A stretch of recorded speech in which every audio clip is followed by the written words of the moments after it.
Olá, estamos de volta com o programa Você Pode Ser Feliz aqui pela Rede Século XXI. E como eu comentei no primeiro bloco, a gente vai falar hoje, ou melhor, vamos conversar um pouco hoje sobre a questão da pastoral dos surdos. Não só sobre a pastoral em si, mas como que nós podemos trabalhar nas nossas comunidades e como que a gente pode entender um pouco melhor este universo dessas pessoas que, além de nos evangelizar, elas contribuem muito para que a palavra de Deus possa chegar a tantas outras pessoas e de uma maneira completamente diferente daquela que normalmente nós conhecemos. Por exemplo, você sabia que a linguagem de Libras, que é aquela linguagem específica que os surdos usam para se comunicarem, ela é a segunda língua oficial no nosso país? Pois é, isso e além de outras coisas, nós vamos conversar aqui. Eu só queria, antes de continuar essa reflexão e de conversar com a nossa convidada, falar que a Vera Lúcia da Silva Gregório, ela é de Patos, lá na Paraíba, ela tornou-se uma nova sócia aqui da Associação do Senhor Jesus e, claro, daqui a pouco a gente vai ler as suas intenções, os seus pedidos e a gente já começa esse bloco dizendo isso. Você pode, como eu falei antes, fazer o seu pedido de oração através do telefone 0 operadora 19 3871 9620 ou então serfeliz@rs21.com.br. Manda o seu pedido de oração que a gente vai ler, colocar as suas intenções aqui aos pés da Imaculada Conceição. Muito bem, para a gente conversar um pouco hoje sobre o Pastoral dos Surdos, Fátima, bem-vinda. Deus abençoe, Padre. viu? Amém. Muito obrigado por você ter aceitado o nosso convite de vir aqui conversar com a gente sobre essa questão da Pastoral dos Surdos. Tudo tranquilo, tudo bem? Tá, tudo tranquilo, então, graças tá a bom. Deus. Muito bem. Fátima, essa questão que eu acabei de dizer na introdução sobre a Libras. Libras. Como é que funciona isso? Como é que você poderia explicar para o pessoal de casa como que funciona essa questão da linguagem de Libras? Como que surgiu essa questão de ser a segunda língua aqui no nosso país? Como é que funciona isso? Então, assim, Libras é uma língua, né? Não é uma linguagem, na verdade, porque ela tem todas as regras de qualquer outra língua. Então, tem normas fonéticas, tem uma série de normas, como tem na língua portuguesa, como tem no inglês, em qualquer outra língua. Uhum. E ela é a segunda língua oficial do Brasil desde 2002. Uhum. Mas Libras existe há quase 100 anos, já existe. E ela é baseada, a língua brasileira, língua de sinais brasileira, ela é baseada na língua francesa. Ah, é? Então, no início do século passado, que eles já começaram a ensinar alguns surdos a fazer esse gestual, que se tornou realmente uma língua com todas as regras e normas. Ah, tá. E aí, a partir de 2002, o Brasil reconheceu como língua verdadeiramente. Aí passou a ser utilizado em locais públicos, em escola. Então, essa língua pode ser introduzida. Por exemplo, é obrigatório hoje você ter legenda quando você tem horários políticos, né, sinalizados, em locais públicos, ter o intérprete em Libras para poder atender o público deficiente auditivo, surdo. E tem assim, você fala que nós temos essa língua que é corrente, digamos, né? Na língua de Libras, existe isso ou são por figuras? Como é que funciona? Figuras que eu digo assim, não tem uma frase completa, seria isso? Como é que funciona? Tem frases completas, tem texto, tem contexto. A diferença é que você tem toda uma parte visual, né, de espacial quando você vai interpretar alguma coisa. Porque quando você fala português, eu posso falar, olha, tal pessoa chegou atrasado, tinha um homem e uma mulher sentados. Em Libras, eu vou ter que sinalizar, dizer que aqui era uma mesa, que estava sentado, que uma pessoa chegou, eu tenho que fazer o movimento de alguém entrando, o movimento de alguém saindo. Então, tudo isso é espacial, para que o surdo consiga entender o contexto, aonde a pessoa estava, se ela estava distante, se eu estou falando de alguém que está distante, de alguém que está mais próximo, se alguém está em pé, se está sentado, se está entrando ou se está saindo. Então, tem toda uma parte visual que é extremamente importante para que seja entendido o contexto.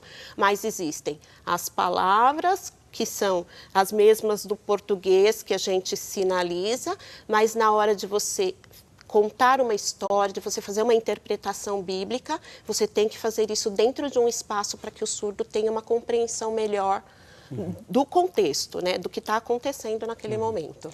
Então, por exemplo, a linguagem da igreja, a linguagem bíblica, ela é diferente em relação a surdos, por exemplo, que estão num outro universo, que eu digo, na política ou em qualquer outro lugar. A linguagem é outra, mas eles conseguem compreender independente, né? Na verdade, não é que a linguagem seja outra, é que cada universo tem o seu contexto ou as palavras específicas daquela área. Ok. Então, assim, Entendi. Jurídico, você tem lá todo um contexto jurídico, palavras que estão ligadas àquilo. E na igreja, a mesma coisa. Você vai sinalizar livros bíblicos, passagens de Jesus, enfim.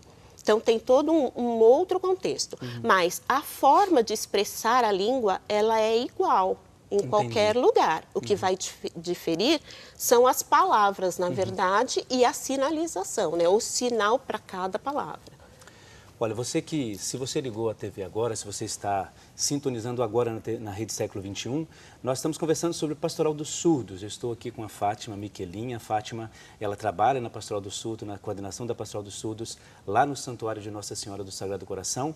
E nós estamos tentando, inicialmente, entender este universo que a gente tem chamado aqui dos surdos, né? E eu gostaria até, antes de a gente entrar mesmo nessa questão da pessoa, do surdo, como que a gente, de fato, tem que se dirigir a eles? Por que isso que eu estou perguntando? E eu falo para vocês porque é uma dúvida geral e eu estou fazendo aqui justamente esse papel para esclarecer para as pessoas isso.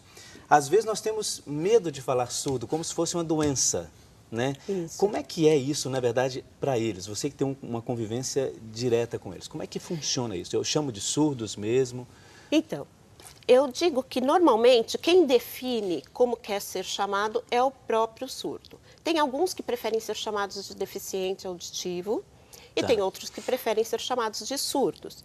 No caso da nossa pastoral, a gente definiu com eles como seria, se a gente colocaria pastoral de pessoas com deficiência auditiva ou pastoral dos surdos. Eles escolheram pastoral dos surdos, mas tem outras pastorais que utilizam pastoral de pessoa com deficiência auditiva.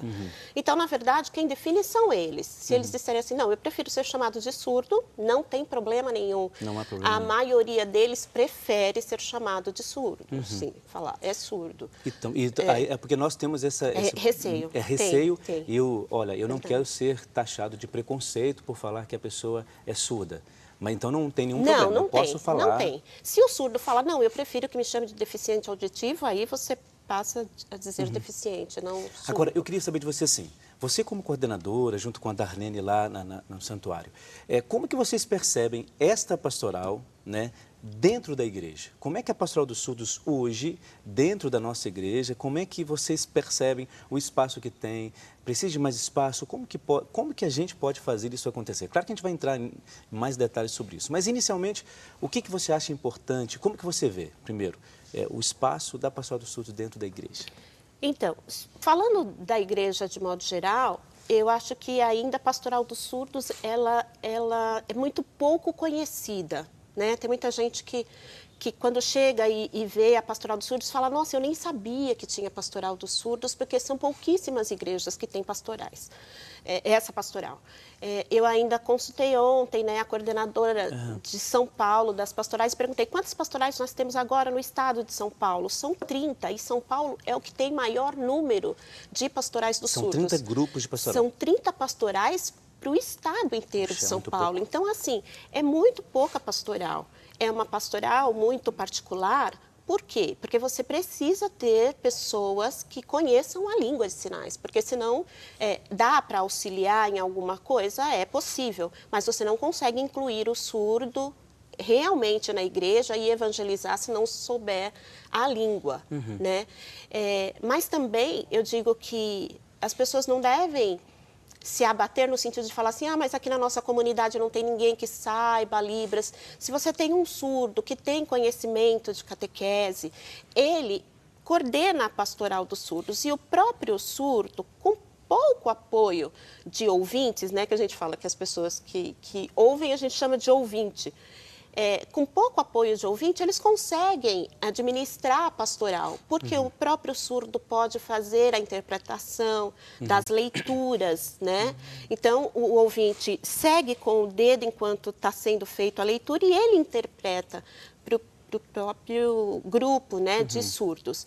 Aí ele precisa de alguém de apoio para as partes que são espontâneas, né? Então, tem uma homilia, aí precisa de auxílio. Mas eu vejo que hoje a pastoral, as pessoas precisam se acostumar, porque é uma pastoral diferente, a maioria das pessoas não conhece. Então, logo que você começa uma pastoral dessa numa comunidade, primeiro, precisa do banco da frente, porque surdo, ele é visual, né? Então, ele precisa ter a ligação do sinal com o que está acontecendo no momento. Então, ele sempre precisa utilizar os bancos da frente. E, às vezes, as pessoas falam assim, mas ele é surdo, se ele tem um intérprete, ele pode sentar no banco de trás. Não, ele precisa estar muito próximo para poder conseguir ver e perceber o sinal e ter um entendimento melhor. Hoje, na nossa comunidade, a gente é super bem acolhido. A comunidade toda ajuda a pastoral dos surdos. É importante não ter medo de se comunicar, né? Porque às vezes as pessoas, como não sabem Libra, não querem se aproximar. Eu digo que sorriso e abraço é entendido em qualquer língua, qualquer idioma. Em qualquer idioma, não tem isso. Né? Você pode escrever, você pode fazer mímica, porque o surdo, assim, o que encanta o surdo é ver um ouvinte buscando tentar se comunicar com ele. Se comunicar, porque eles já são muito isolados, né, pelo silêncio, por muitas vezes não conseguir falar em função da deficiência da surdez. Eu até queria que depois você entrasse nesse mérito da questão do silêncio, porque outro dia a gente conversava sobre isso.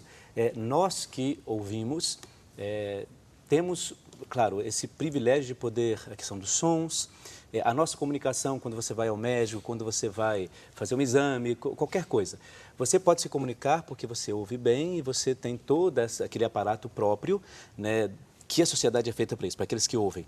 Mas eu gostaria que depois você falasse sobre isso, porque nós não temos a dimensão de como é você precisar, por exemplo, ir ao médico e você não ouve. Então, você tem que ter alguém do seu lado para conversar, para transmitir para o médico aquilo que você está sentindo. Então, e normalmente, por mais que tente ser fiel, pode ser que uma outra coisa não seja lá, de fato, aquilo que a pessoa esteja sentindo. Na maioria, sim, obviamente, talvez até 100%. Mas eu só queria dar o recado seguinte. Nós, enquanto igreja, eu falo porque eu sou padre, não é? Nós, enquanto igreja, temos que parar e pensar um pouco nisso, né? Porque é muito fácil para mim chegar lá, celebrar a missa para todo mundo que ouve, não é? Agora, você olhar para a pessoa neste universo todo particular, sem segregar, sem excluir, que precisa de uma atenção, eu diria, diferenciada. Não diferenciada porque é exclusivo, mas diferenciada pela comunicação. Então, nós padres, se você é padre que acompanha o programa Você Pode Ser Feliz, que esteja entendendo todo esse universo, por que não na sua paróquia começar a pensar um pouco isso? A nossa igreja também, né? A nossa igreja como um todo, né? Os bispos, olhar com mais atenção, com mais carinho, porque a gente que tem lá no santuário que nós temos a pastoral dos surdos, é muito bonito o exemplo e o testemunho que eles dão para a comunidade. Quando a gente resolve rezar o Pai Nosso, não é? Isso. Ou cantar lá, que a comunidade tem que fazer, o silêncio que impera na missa é perfeito, é um silêncio orante, né? E a gente tem que começar a redescobrir tudo isso, né? Por isso que eu quis que você falasse um pouco de como que a pastoral está dentro disso. Senão a gente começa a teorizar demais e esquece do essencial, que é pedir que Ele nos evangelize.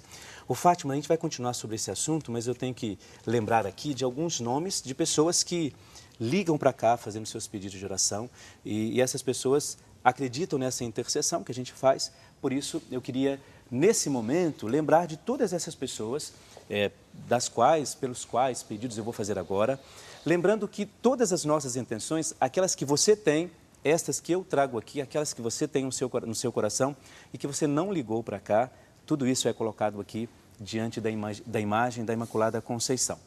Por exemplo, a Edna Castora dos Santos Silva, ela é de Paulistas, lá em Minas Gerais, ela pede oração por ela mesma, pela saúde dos seus pais e por todos os seus familiares.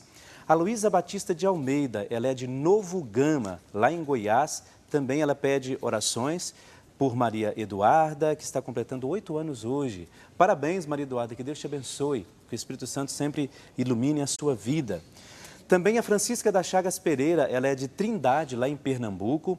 Ela pede oração pela sobrinha Bárbara, que faz um tratamento de leucemia. Que Deus possa iluminar bastante a Bárbara, que ela possa ser firme e ser forte nesses momentos, que Deus possa abençoá-la cada vez mais. Muito bem, nós vamos para um breve intervalo, daqui a pouco a gente já volta, continuando sobre este assunto, essa temática da Pastoral dos Surdos. Não saia daí, porque o próximo bloco nós vamos conversar sobre algo muito importante. Como é que você percebe o silêncio na sua vida? Como deve ser isto na vida dos surdos? Daqui a pouco a gente já volta, um instante só.